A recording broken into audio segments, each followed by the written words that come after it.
Hello there, and welcome to the As Time Film Podcast, where we talk film, TV, games, and all that jazz like there's no tomorrow. This week we're talking about Avatar: The Way of Water. My name is Tom, and as always, I'm joined with my co-host John. How are you this week? I'm feeling great. How's you? I'm good, thank you.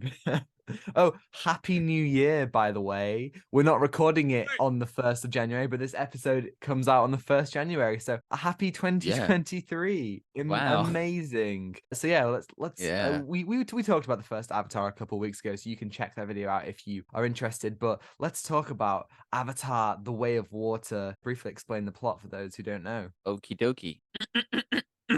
Jake Sully and Neytiri have formed a family and are doing everything to stay together. However, they must leave their home and explore the regions of Pandora. When an ancient threat resurfaces, Jake must fight a difficult war against the humans. Mhm. Ooh. So yeah, it certainly has been a lot of hype around this one. What did you think? Oh, spoilers. Yeah. Oh yes, oh god, yes. Full spoilers. So if you haven't Yeah, seen Avatar: The Way of Water, definitely do, and then come please. back and you can hear all of our ramblings about the film. So yeah, what did you think? What did I think? Oh my God.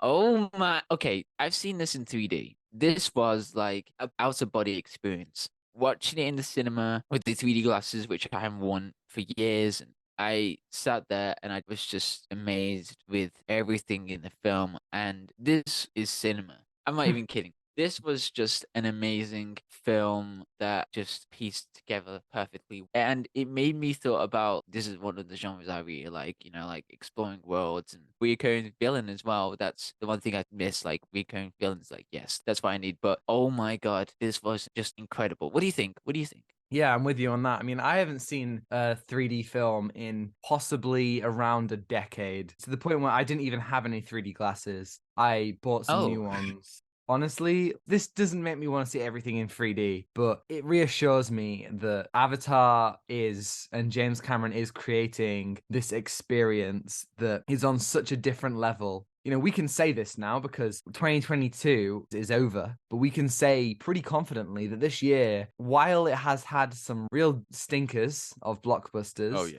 it's also Oh yeah. brought in some of the best and most imaginative and well-made blockbusters that we've seen in a long time. With the Batman, with Top Gun Maverick, even at the end of 2021 with Dune. You look at all of those films and then you add Avatar: The Way of Water, and this really is the antidote to all the complaining that we do, to all of the times that we watch an MCU movie or Uh, something like Uncharted or Fantastic Beasts, and we look at it and the movies look visually terrible and the stories are all over the place. Whereas this, it's just the opposite of that in all the best ways. yeah. And the music as well. It just merged together with everything in the film. And oh my God, the CGI has been improved a lot. Holy shit. Did you see Spider with Navi? I don't know what's real anymore. I feel Incredible.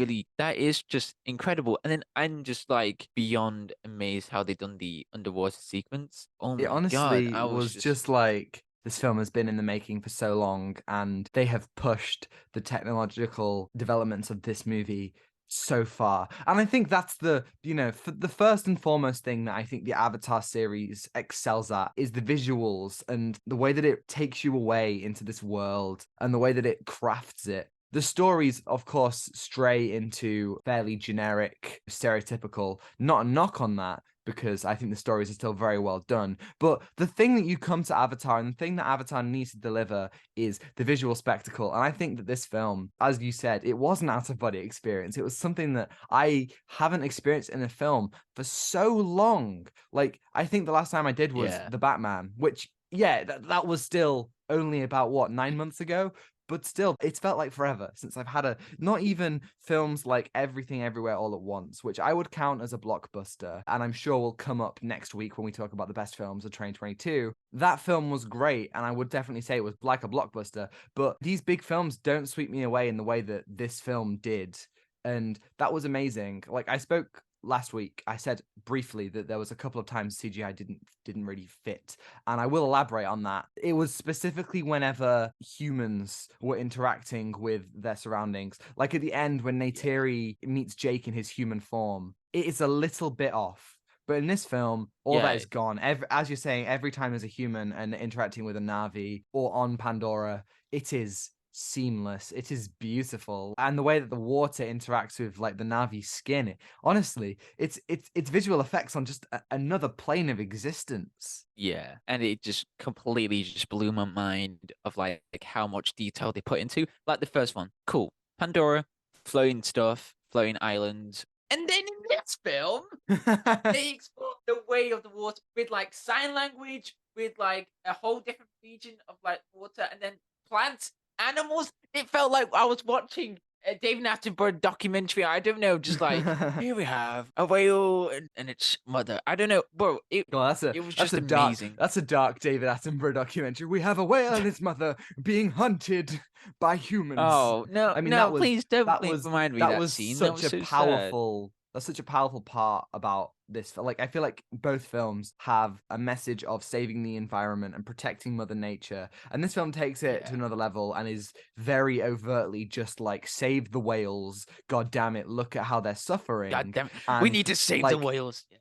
yeah, right. And like, Yeah. I don't know a whole lot about whale hunting. It's not something that I've ever been taught at school or anything like that. It's not something that I know Yeah. aside from maybe like some adverts or maybe like some segments on some TV shows when I was younger. It's not something that I've seen a lot of stuff, but this is the most raw and emotional ways of presenting this in the way that genuinely I was just a bit of a wreck in the cinema watching these scenes and watching the pain of these creatures that the film absolutely basks in their beauty. And I very proudly I have seen a tail of a whale once. That's the closest I've ever got, but it Oh. was just seeing a small Oh. bit of a whale. I was in Scotland. I saw an orca, just the tail. It just kind of crested Oh. over the Huh. water, and it was beautiful. And It was, just that, it transfixed me, and I was like, "That's beautiful." But seeing the way that yeah. James Cameron realizes they're not even real whales, they're space whales, and they're really cool, Space and whales. it Oh, made that's me so feel cool. things. It was great. Oh my God. And that whole sequence when it was such a powerful sequence, but it was so sad when they were hunting the whales. And I was like, humans suck. Yeah, Yeah, we do that. we really, Yeah. really do. It's very similar to like the home tree destruction in the first film. Yeah. You've got the humans who are loving it. They're in it for the money and they're having fun doing these horrible things. And then you might have one or two characters who are sitting there absolutely devastated that they're having to watch this and that they're compliant with these things. They're an accessory to these atrocities. And that is horrific to watch. And Yeah. and it makes you think, in the real world, when people are hunting whales, there's probably nobody there who is feeling bad about it. There's probably no one there with a conscience. Whereas in this one, there are at least a couple of characters like Jermaine Clements as the marine biologist. When I saw him, I was like, I swear to God, if you make bad jokes and like take me out of the movie, because Jermaine Clement is a comedian, like I've seen him in very Oh, funny things. He's a very funny guy. And I was expecting him to come up and be like making jokes about it. But no, genuinely, like it didn't take me out of the immersion. And him talking about like how clever the whales are and how they're more clever than we will ever be, and how seeing this is what makes him drink. Genuinely just really great character building for such a small person, and yeah. it all comes together to make you feel so many emotions. And the one really, really interesting detail in this sequence was that they were getting this liquid that was inside the whale, and that was this serum to make humans not age at all. And it got me Yes. thinking, like, are they not going for the material in the first one, unobtainium? And I wondered that material price went down and then they found this serum. So that made me think about like they are just compulsively getting some materials that they thought they were gonna get around Pandora. And that is just like the same thing that's affecting Earth, like the materials that we need, trees, animals, whale hunting, and it just reflects everything in this film. This is just a strong message that we need to hear about what's happening around the world. Yeah, there's so much that reflects the real world. And in the last film, there was a lot about colonialization, destroying nature. There's a lot to be said about that. And I think there's definitely something to be said about, the kind of white saviorness of the narrative of the first movie. But that's not really as present in this one. That's definitely something that we didn't really talk about last week. And I do want to say that's a valid criticism and definitely something that shouldn't be ignored. But in this one, it is more about like these kind of environmental things. You think about in the real world, people kill whales for just this small amount of oil that does not condone killing a species to the point of near extinction. Whereas in the movie, they are taking it just for this small bit, this serum, as you're saying, that kind of makes humans not age. And again, they are separating children from like their parents in these big whales, and even like the Navi and the land have this connection to these whales, and the way they present it is all so amazing. And you're right, the unobtainium stuff, the stuff from the first film, takes a back seat, and we're exploring pretty much entirely, the film is exploring a completely different section of Pandora. And I do think that in the coming sequels, we will come back to the unobtainium stuff. We see the humans land more ships and they build this big base, which they say that they've done more in 1 year than they had in the last 30. So, they've got a lot that they're doing. And I think that that's really interesting.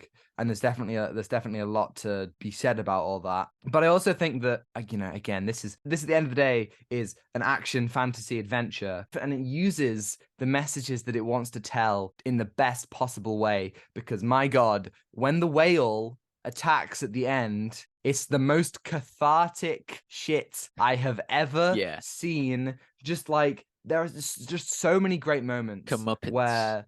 Yes. Yeah, right. Where like the main whales, there's like this big build up, and all the villains are on a boat, and the whale rises out of the water and crashes down onto the boat, and it messes everything up. And then when they're firing at it, it's deflecting missiles with its big old hammerhead thing at the front of its head. And there's a really cathartic moment where the main guy who's hunting whales, the whale slices off his arm in such a brutal sequence. The whole thing was just so cathartic to watch. That was such a cool sequence. The one thing that I also love about the film is the balance of the characterization in this film. You're going in the cinema and you're seeing something that is 3 hours long. And the one thing that I'm really, really nervous about, like when watching like huge blockbuster films, like are they going to balance the characterization? Are they going to balance character arcs? Are they going to explore some details about why these characters are worthy for this film? And it does that, and I was just blown away with like the cast as well. I mean, you got returning cast like Sam, Worthington, and then Sigourney Weaver. But the one thing that really surprised me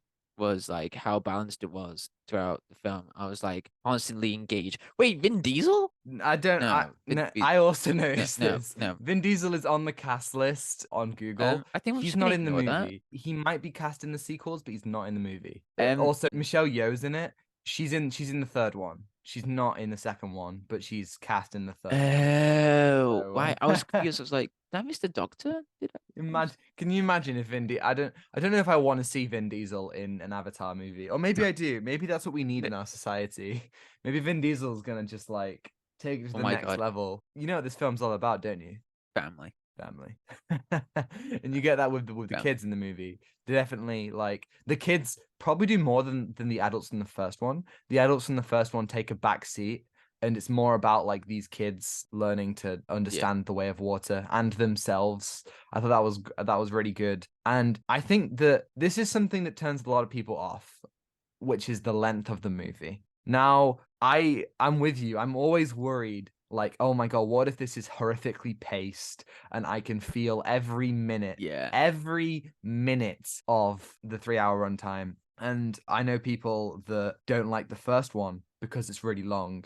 And obviously, we talked last week. I think the first one's pacing is immaculate, and I literally have no problems with it. It whizzed by like that for me. I even had a conversation. Sorry to throw you under the bus here, friend who I had a conversation with, but I had a conversation with somebody last week who said that films shouldn't be above 2 hours, and that they should make every filmmaker make their film under 2 hours, which is the most bonkers thing I've ever heard. That is mad. Yeah. I'm sorry, friend Tom, that does sound a bit mad because it's like saying a book can't be over 200 pages or something like that. Like come on, it's about the story and exploration where, where the filmmaker wants to go. And it depends on the pace. Think about that. Mm. It depends on Oh, the of pace of the course, film. Just 100%. The pacing is really important. It can't be too slow. It can't be too fast either. I watched Star Wars: The Force Awakens recently, and I found that film was so unbearably fast. It never took a moment to breathe, and every time it did, it was so incredibly brief. And that film ends up feeling like it goes on forever because it crams so much in. But then again, really slow films go on forever as well because they take too much time. I feel like the first Avatar movie gets it to the sweet point. And I'm sorry, but when a filmmaker is made to make their vision less than 2 hours, I mean, look at Justice League. When they tried to make that movie, which is 4 hours long, when they tried to make that 2 hours, it suffered so much because it took out so yeah. many important things. I think that films can be however long they want. And James Cameron said, he has said that his current cut for the third Avatar movie is 9 hours long. I That sounds can't tell incredible. you. I am so ready for that. You give me two pee breaks, I will happily sit in the cinema for nine Two, hours and watch two, two, Avatar 3. uh, Just I two don't pee take breaks. That's it. I don't take pee breaks at all. No, me neither. But are you telling me that you could sit in a cinema for 9 hours and not pee? I couldn't. I'll take intermissions. I can take some water and then I'll just be like, I had to take water to see Avatar: Way of the Water. Because water. Yes, but 1 hour, it's 3 hours long. I'd be like, I need Yeah. water, but then Way of the Water, I could be fully immersed into the You can just water. you just pour water on yourself. And then That's people be just the way like, to oh go. my God, he's actually immersing himself. Did you get the advert before the film started about the Olympic swimmers who were like, "Whoa, Yes, we're in the yes, way of yeah. water." Ah, mad, The Way of Water mad. connects us all. Yeah. But like honestly, Yeah. this film, so I got somebody called me in the middle of the film, right? I didn't answer because of Hold course you. yeah, like on the phone. The audacity. I know. So like in the middle of the film, and I had my phone off, obviously, but my watch was vibrating. So I checked my watch just to see what it was, and I was like, no, I'm not answering that because I'm watching Avatar. But I noticed that I was 15 minutes through, and I was like, holy shit. How? Like the pacing of this one, again, I didn't feel it at all. It didn't feel like 3 hours in the slightest. It went by like that. And I thought that again, I don't understand how somebody can look me in the eye and say, I don't want to watch it because it's too long. Because I wanted more from this film. Yeah, Like, same. I was like sitting there. I was like, please. I know the weekend can don't heal me, end. but please, Yeah, it's please. like genuinely, if I could criticize this film, the plot isn't as tight as the last one. Yeah, What? yeah, I understand that. Uh-oh. Yeah. Uh-oh. Uh-oh. Someone is at my door. Well, I'm gonna have to I mute and then I'll be back. yeah, the plot wasn't as tight as Tom mentioned. I mean, there were some dramatic parts, but it was really cool to, explore around like Quaritch, Quaritch, Quaritch. Tom, if you can hear this in editing, I'm so sorry. I can't even say his name right. Quaritch, right, Quaritch. So, with the whole thing with Quaritch being an avatar throughout the film, and that was really interesting. In the trailer, I did not realize that was Quaritch, but in this, I was like, oh, okay, that's cool. They're exploring something else. But I kind of wish they explored like more tensions. It was my bloody You know. grandparents. Sorry, my Ah, grandparents were just here. They were giving Christmas presents for some reason. oh, did they tell you in advance? No, I didn't know. Oh, So I thought it was oh. my mum. I thought it was my mum. So I got annoyed and I was like, I told you not to disturb. And then I realized it was my grandparents. I was like, oh, hi. Oh, God. Oh, God.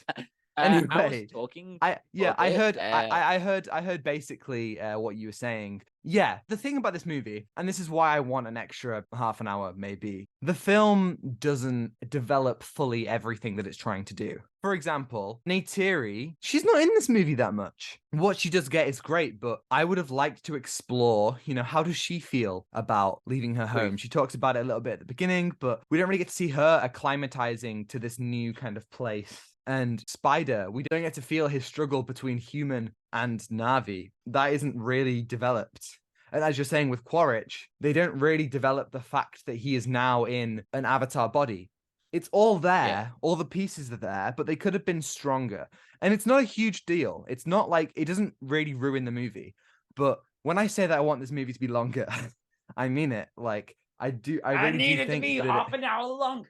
Yeah. yes, it's just like give it me, man. Like I'm absolutely fine with this. I definitely think that, like, yeah, these kinds of films, it's difficult to make them like. This is another thing that my friends were saying. They were saying the only films that should be longer than 2 hours are Lord of the Rings. And I don't disagree that Lord of the Rings is amazing, but there's a reason why Lord of the Rings is amazing because it takes its time and the pacing is so good.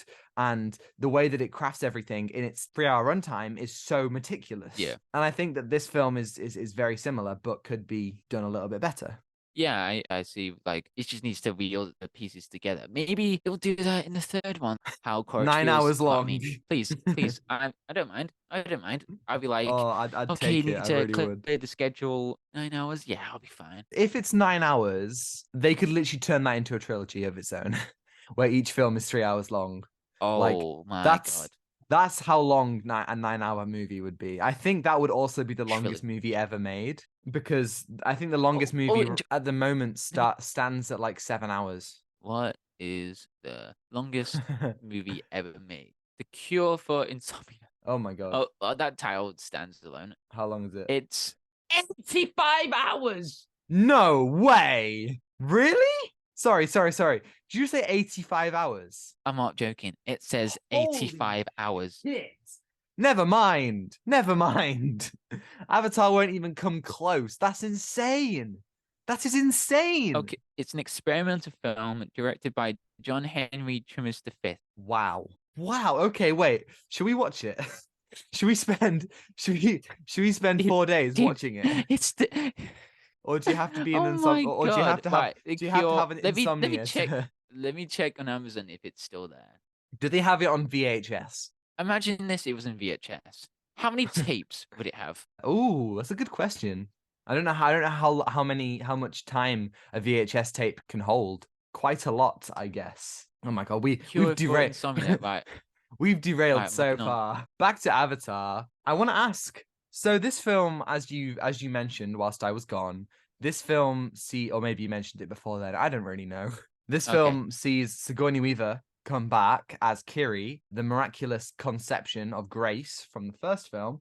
But this is Sigourney Weaver playing a teenager. What did you think of that? Okay, I did not realize that it was mostly Sigourney Weaver playing Oh, as. really? I was like, no way that's Sigourney Weaver, Wait. because the physicality, like how it was like that, and the voice acting. I didn't realize that was also Sigourney Weaver. I don't know, it was just weird. I thought Yeah. that wasn't really Sigourney Weaver at all, and I thought it was just a brand new actor I or mean, it's uh insane. Like, it was so impressive. I mean, I noticed because I knew, but I thought I agree with you you. knew. The physicality. Well, yeah. Actually, I Well, I mean, you have an Empire subscription, right? yes, You, Tom, I don't- knew it was gonna be her, but I yeah, realized you no way remember that that's her. that was actually on the cover. It was, hey, Sigourney Yes. Weaver's playing a Yes, teenager. Tom.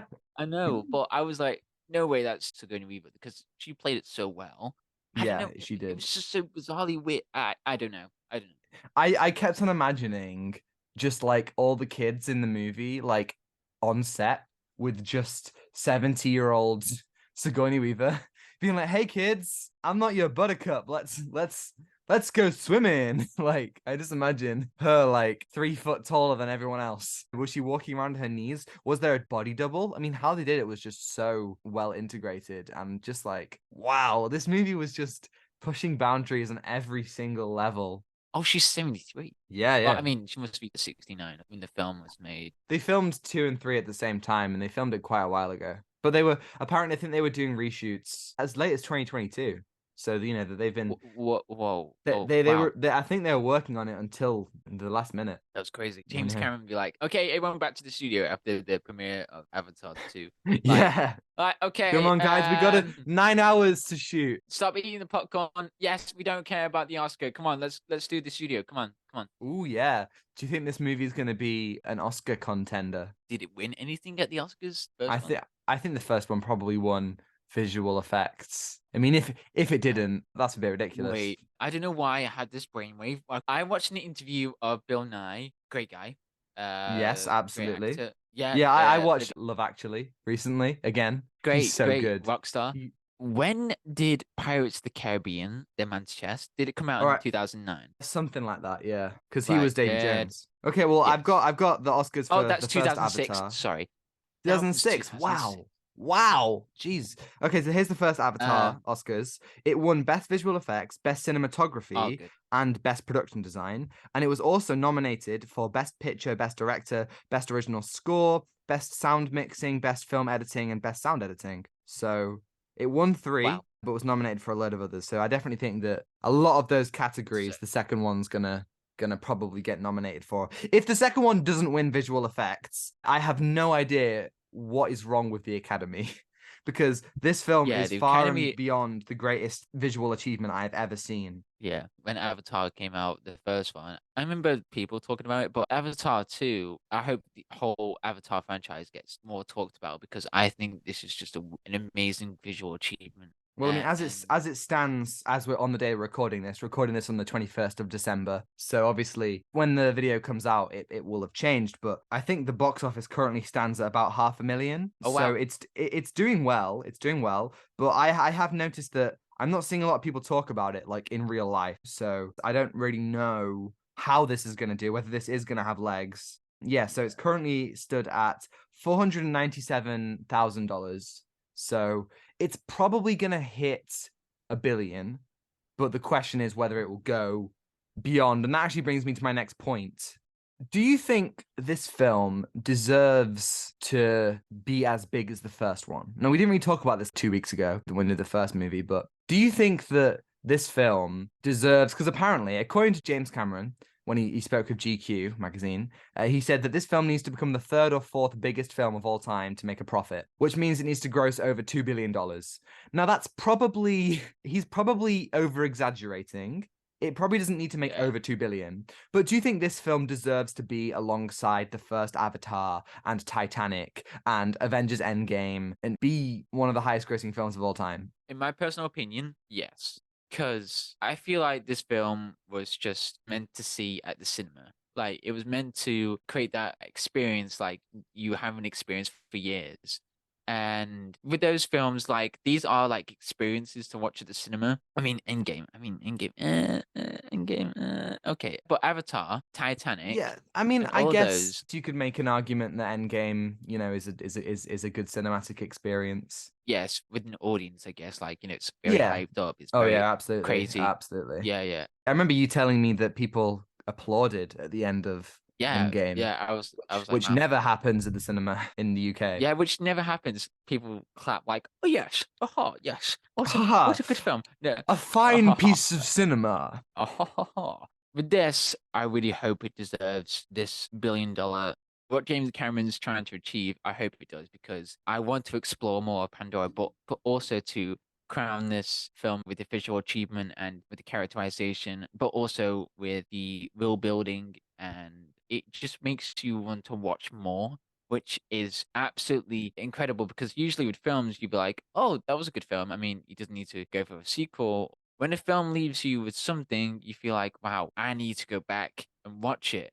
And these films like Titanic or Avatar, they make you watch it again and like want to recreate that cinema experience. Like you can watch it in 2 weeks in the cinema when it comes out, and it just makes you like, wow, this is what meant to be like a blockbuster, and it just celebrates that feeling with Avatar Way of Water. It just makes you want to watch it again, which I want to do. And yeah, I hope it deserves to be like one of the top films at the box office, but not competitively, like something to see. It deserves that, I hope. But yeah, Yeah, I agree. I think that you've pretty much hit the nail on the head. You know, Titanic and Avatar are such technological advancements and they're just made so well. And I think that is such a big part of cinema, being able to realize these larger than life events in yeah, such an impressive way. Like, let's be honest. I think Martin Scorsese would say that that is, definitely a big part of a certain corner of cinema. But also, yeah, to have something to say about the world and about people.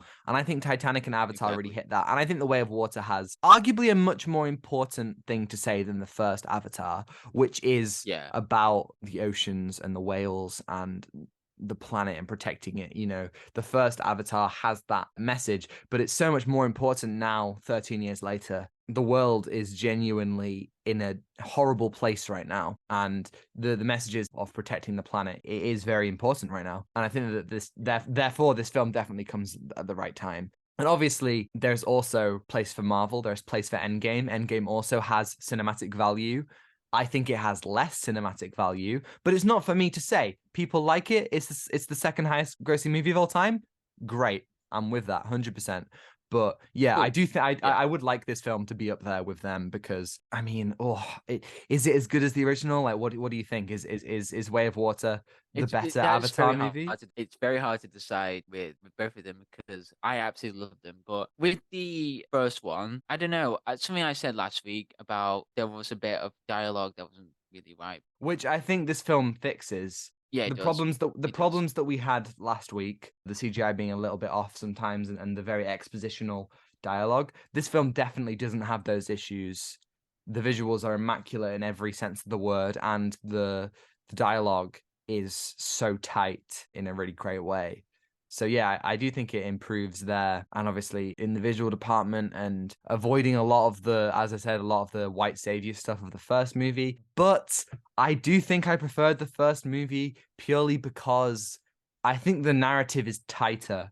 There's more stuff that slips through the gaps in this one. Stuff like developing certain characters that we didn't have the luxury of. And therefore, I Mm. would say the first one was better, but it's very close. Like It's very they're close. they're both Yeah. fantastic films. There's no doubt about it. Yeah, and to argue back with the second one, oh my God, like it's so hard to like decide. I mean, the first one is just amazing in terms of like, how it delves in with the world of Pandora and the narrative as well. But with the second one, I felt like that the second one was like a bridge, a narrative that is trying to work on the first one onto the third one. You know what I mean? Like creates that Yeah, bridge onto they're like introducing this. concepts that are gonna Yeah. really soar in the future, or Yeah. should I say really dive? Get it?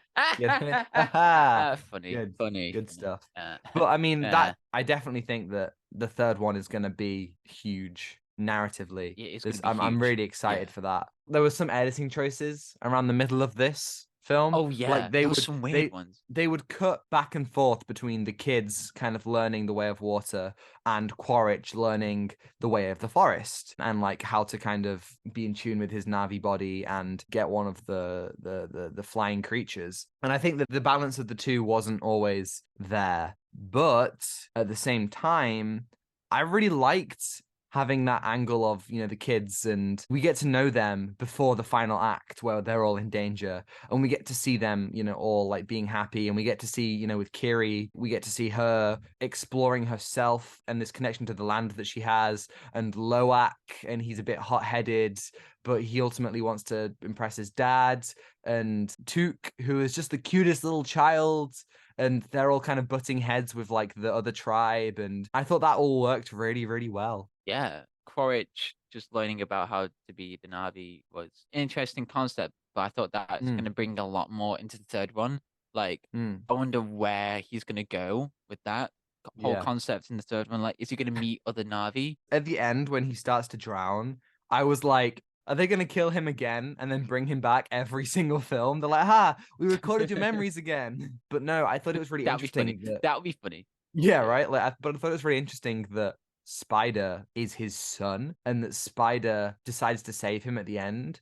Because there's a lot of this film which is about parenting Family. and kids. Yes, it's all about family. And Family. and kids wanting to impress their parents and this connection they have. And I thought that was all so cool and all realized so Yeah, well. yeah, it was like visually shown as well with Kiri. I really like the whole concept of Kiri as well, but I'll get to that. But like how she was guiding Neytiri out the ship underwater with all the Yes. lights, and I Oh thought that was my so cool. Like God. that was The cinema. That I, whole bit, like I, that I was don't just know. like an amazing experience. I don't know if I've mentioned this, but the visuals are incredible. They really The just, visuals. I mean, I on like that sequence, Oh, I was ascending in the cinema. I was just like, oh my I God. was like, this is heaven. It is. It really is. I know why Avatar depression is a thing. I understand Yeah. now.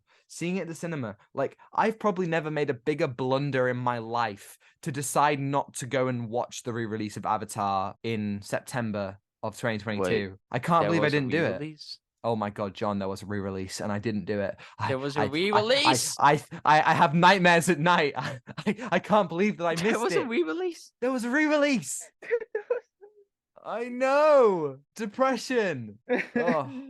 And I remember I saw a big Anyway, poster for it and I was just like, I'm not too bothered. Why? I was a fool. I was but a simple-minded fool. But even in the action, there's this amazing sequence of Neytiri running through the boat, shooting arrows through people. And one moment where she stabs someone with an arrow, puts the arrow in her bow with the person's head still attached, and then lets go of the string, and the arrow goes through their head into the head of another Navi. Incredible. Cinema. It was so man, cool. it was so cool. Oh my God. Oh my God. Bro, I want to see it again now. I want to go and see the film then. Yes. Because I feel like I missed Yes. out a lot of things, but I feel like, wow. But yeah, the first one, I agree. It's better. Yeah, But in definitely. terms of like the second one, it's so close. It's so close. Yeah. Like an inch. Absolutely. Yeah. What a Yeah. movie. What are you gonna give it out of 10?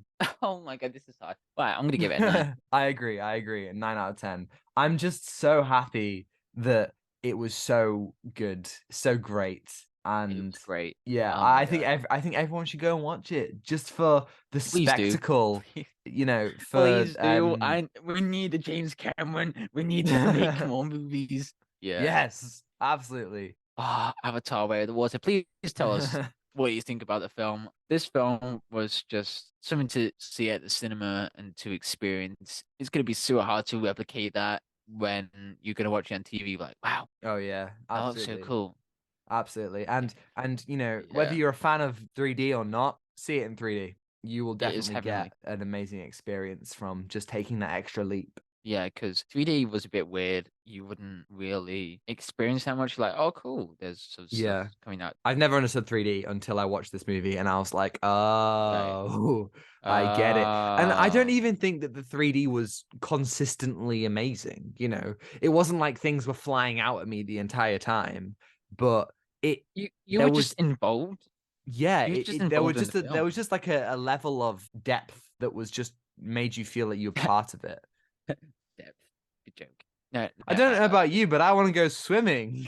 same. Oh, that would be amazing. Like experience after watching Way of the Water. You just go I wish swimming. You got like I wish I could go swimming with headphones in and just like uh, swim and listen listen to to the soundtrack. the single. Oh, Oh, the weekend. Amazing. I that mean, would be what heaven. I That would be mean, heavenly. what did we expect from the weekend? But like amazing, amazing song at the end. Nothing is lost. Exactly. Nothing There is is nothing in. lost. Damn. The weekend. Listen to the weekend. He's great. Anyway, Yes. yeah, that's Avatar: The Way of the Water. That's that, and that's a kickoff for 2023. Thank you everybody for listening. If you're listening on YouTube and you liked it, you can give it a thumbs up and subscribe if you want to see more. And if you're listening on Spotify, you can follow and give a 5-star review if you think we're worthy. Next week, we're going to be talking about our top 10 best films of 2022.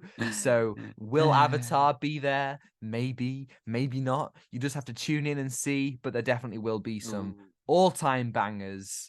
And yeah, of definitely course. looking forward to that. And you can send us an email. Tell us your thoughts on Avatar. Ask us questions about anything. If you send us an email at astimefilmpod@gmail.com, and we will reply to it right here on the podcast. And you can also follow us on Twitter and Instagram at astimefilmpod. Thank you for listening. We Take did away it. given. We did it. Oh, sorry. We did it.